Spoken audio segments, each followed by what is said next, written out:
first 5 episodes, you watched me explore Alaska, right through Canada, and rush through the United States, which ultimately brought me to this place, which is the Mexican border.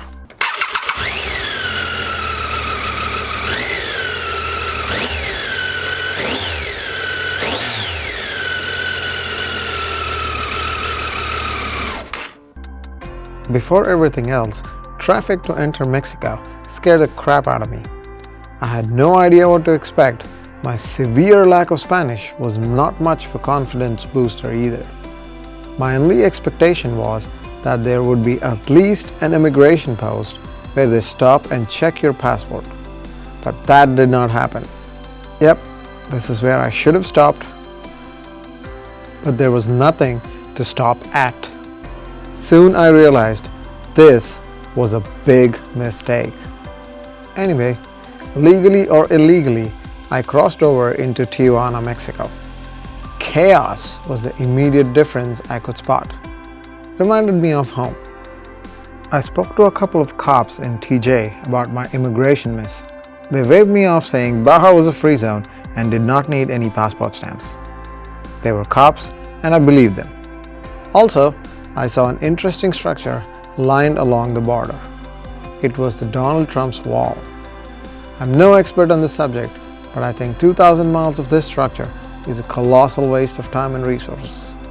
But hey, what do I know anyway? I reached Ensenada, 100 km south of the border. A quick Google search revealed what big of an idiot I was and what little local cops knew.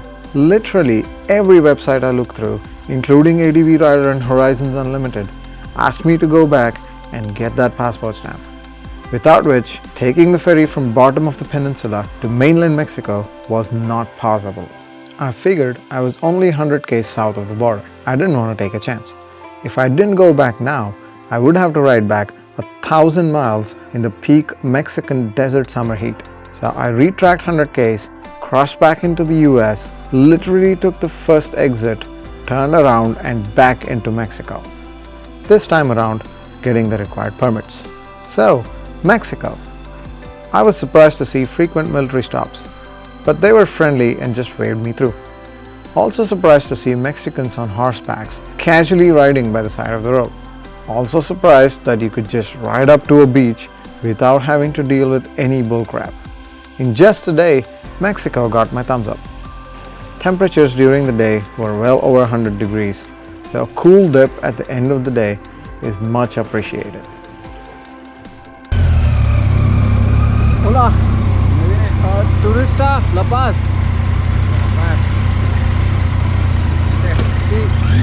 After entertaining the military with my sublime Spanish, I witnessed the most common sight in Baja Mexico: cacti.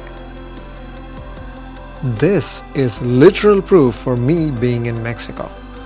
Loads of cacti, along with friendly locals.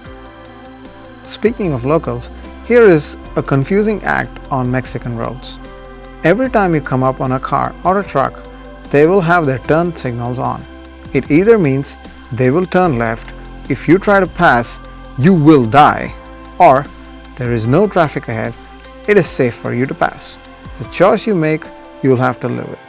Despite the confusion, despite waterlogged streets, Baja is peaceful, and I will let you guys enjoy it in my typical fashion from up above.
montage you just watched was all in Baja Mexico.